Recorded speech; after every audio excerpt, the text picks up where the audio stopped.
Well, Mr. Okorie, good morning. Thank you for coming on today. Good morning. Literally saying they need help with leadership. It's a leadership challenge, the conundrum which we face time and again in this part of the world. So, well, for you, there are several scenarios playing out in the country of which we just need to be steered properly in the right direction.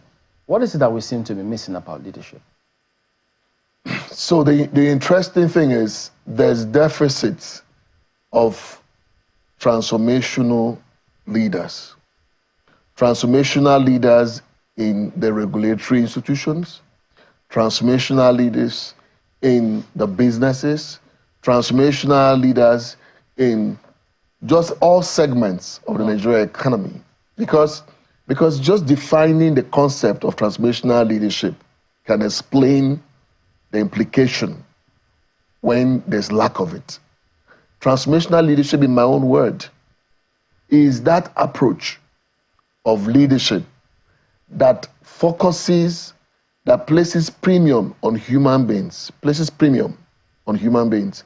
inspired by vision, supported by sound leadership values, sound principles.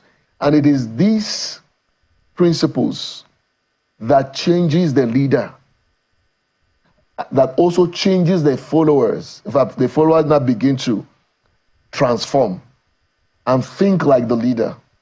And what happens is that the individuals, the outcome of this type of leadership brings about outstanding results in the life of the individual, in the life of the organization, in the life of the people, in the life of the state, in the life of the nation. So what that means is that if anybody is given the responsibility to lead, whether even if it's a task that is a specific task within an institution, and that individual places premium on human beings, that human beings are important to that individual will plan effectively for that individuals under him to have better life, for those individuals under him to become much more than they are. And if they do that with sound principles in mind, sound values in mind, which means that they know exactly how not to cheat these humans that they're working for, what happens? They will do it with the best intentions. And if they do it with quality vision, they are thinking about tomorrow. They're not just thinking about the immediate. They will not delay gratification. Like if somebody is thinking about the future, the person will delay gratification. The person will not be able to stretch to make sure that the right things are done so that the person can leave a legacy. At the moment, we seem to be at a crossroads, almost across board. So families, individuals, organizations, governments. So, and then it turns out that sometimes people see perhaps some persons in different positions do things, and then it tends to affect them negatively to the extent that there's a bandwagon effect of some persons in leadership doing the wrong things. So where is the best place for something to happen real quick, if we can call them low-hanging fruits, right now, to impact us all across board positively? At what stage? Is it a family, organization? Where did that happen? So the interesting thing is going to be a comprehensive approach to it. And the approach will be from family units, right? If from the family units, we have parents that understand the concept of transformational leadership in its regard, and that they're able to lead by example at that stage and inspire, their words, basically. And they begin to set certain standards of behaviors, as the case may be. And then it moves to the school systems. So you want to know what's the quality of those who give education, what's the quality. Some of the young people who go through those institutions are not inspired by their teachers, basically. In fact, sometimes they disrespect their teachers, because of deficit of certain qualities. If you go to the university system, the same thing is going on. So what we're saying is that, but there needs to be an aggressive investment in leadership development. What that means is that a lot of the people who occupy leadership positions today, most of them have not been groomed in the real meaning of leadership. That leadership is not about self. That leadership is about service, service to the common good, service to other people. That leadership is not just, oh, let me use this position to benefit me. That leadership is taking that position and doing things that will put you in the hearts of people forever. So once there is a right education that is intense, I'm talking about intense, huge investment, not just word of mouth. I'm talking, and then focusing on all these areas I've mentioned, from the grassroots, from the even rural leadership development, process, explaining to those people in the local communities how they are leading. You can see a lot of people who didn't even go to school, but guess what? They have certain leadership competencies that they operate with. They have built communities, they have built businesses in local communities, and they are influencing their communities for good. So what we are saying is that we have not given leadership development the attention that it deserves. Because when somebody is thrown up in a position of leadership and is just a good person, being a good person is not enough, right? There are certain competencies required. You do these leadership trainings quite a bit, don't you? Absolutely. What kind of impact would you say you've had? I have seen people transform. Nigerian leaders? I have seen a lot of people transform. I'm talking about, let me give you an instance. An organization send their people to be trained. And by the time they come to the institution, right, we normally will check out where their leadership metric is, the baseline. By the time we are done with the training, you realize that an engineer that's worked for over 25 years, for instance, doesn't even understand the leadership dynamics that is critical. So his eyes opens. Oh my God, wow. So it's like what would have been primary, elementary, right now is no longer elementary, because people are now prizing those things, and you see them go back to the organizations, they improve, they transform, and they get better. So what we now need is a critical mass of the people, right, who are now well trained and well groomed, who can now go into the systems and begin to transform. We need a lot of leadership capital in the politics, for instance, in the political system, in the political parties, when leaders of political parties are people who are visionary, which means they are not thinking about self or pocket, they're thinking about leaving a legacy, and that will impact on the recruitment process. Do you get what I mean? The standards and the quality of those that will fly their tickets across board. I mean, everyone is talking about leadership across Africa. It's not just Africa. Yes, across the world. It's not just Africa. I want to let you know this. Yeah. In Britain today, England today, there's deficit of leadership capital in different parts. What has happened over time is the fact that some of these developed countries, they have built institutions. You understand what I'm talking about? They have built institutions in such a way that those institutions can be more like a check and balance, right? So at the end of the day, so when even a check on the individuals. Absolutely. Yes. So when some of these individuals in developed nations, are not exercising leadership in that sense, the institutions can check it. But in Africa, the point on that we have not even built the institutions. Do you understand what I'm talking about? So at the end of the day, when powerful individuals are thrown up in a business, for instance, the powerful individual can actually control the culture in that business environment based on his mindset. I mean, it's something that the Nigerian people need to really understand, that as we try to change, as we try to develop our country, that these indices have to check. But let's take a look at this right now. Let's take a look at some of the things that are necessary for transformational leadership, and things that areas, that we can use to evaluate leadership and its impact on the people. I think we have some of that on the screen for you right now. So talk us through some of these things, Mr. Okorie.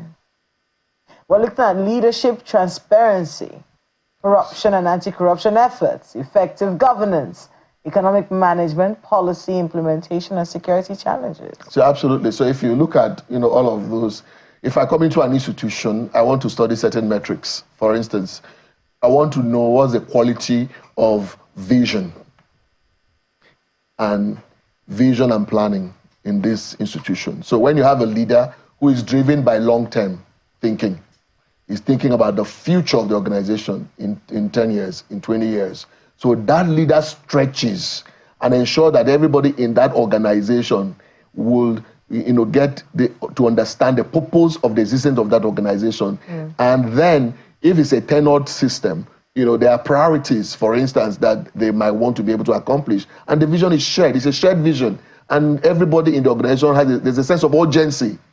It is vision that drives growth specifically. And so if you also go, and that would, jumpstart what we call even implementation of policies. So when there is a clear vision, the metrics of policy implementation specifically will be sharper. People begin to execute those policies based on the vision pursuits. And that will also impact the way the management, the economic management of that system works.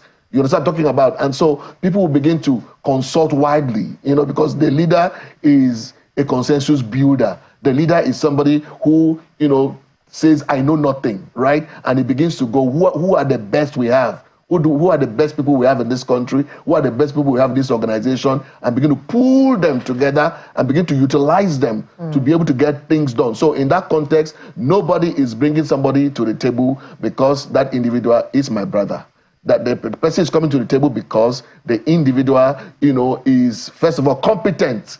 So that executive leadership knowledge of finding people who are competent and surrounding the leader is one of the things that can change the way organizations, do their things. So for me, it's critical. All right. I want to ask one simple question around culture. I've heard Dr. Sam Adeyemi, also in the leadership consultancy space, such as yourself, quote someone who said that culture will eat your leadership or your strategies for breakfast or for lunch or whatever it is. So what's the place of culture? And I'm not just talking about African culture. What's the place of culture in these whole paradigm that we're talking about? Because if there was going to be any change in leadership, any effects of leadership, culture is going to play a significant role. Because what happens in the civil service, be it at the federal or state levels, will eat up any leadership strategy you can think about unless there is something done about culture, don't you think?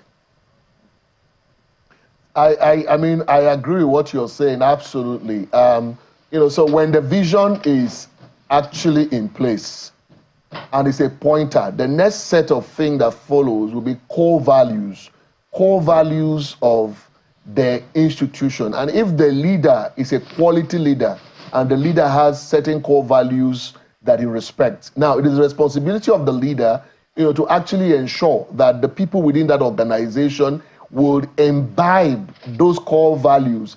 It is not, at the end of the day, those core values over time, the moment people begin to practice it within that institution and it becomes a way of life for that organization, over a long period of time, it becomes a culture. Take, for instance, the issue of punctuality.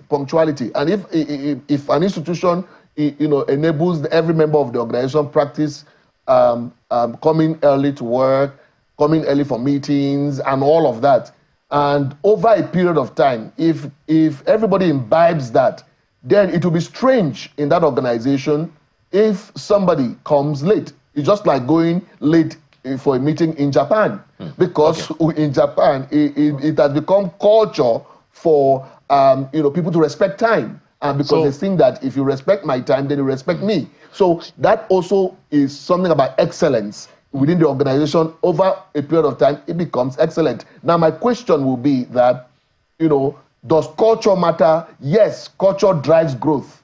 What is our culture in the institutions in this country? The civil service you have mentioned, what is it known for?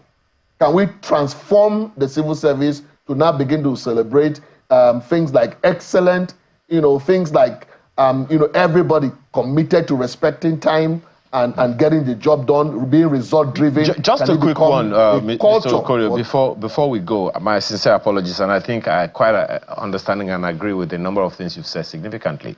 But there are those who would also look at our politics through which leaders are employed or elected into office.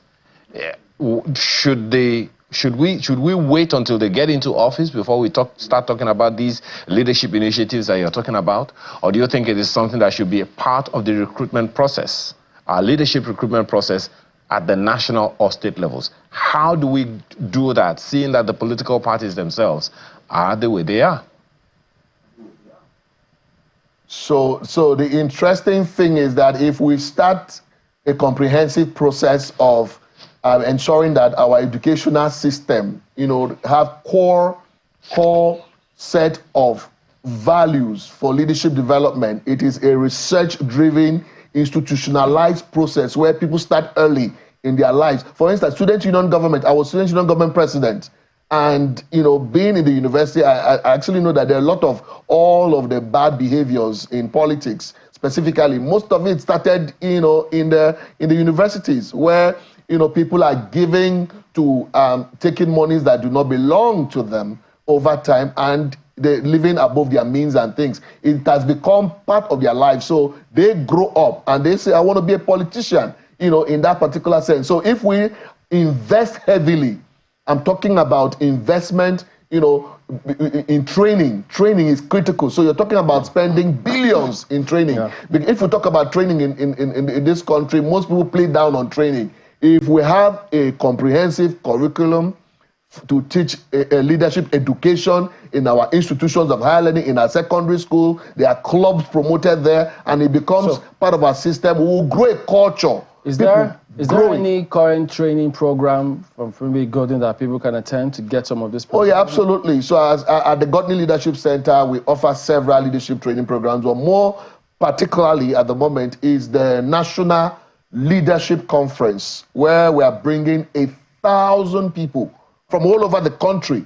Imagine if 1,000 people from institutions, organizations, businesses, you run an institution, you run an organization, you are a CEO of a company, you are a business leader, you are a government official, and you see this conference holding on the 20th and 21st of September 2024 as a place where you can come and reinvent yourself.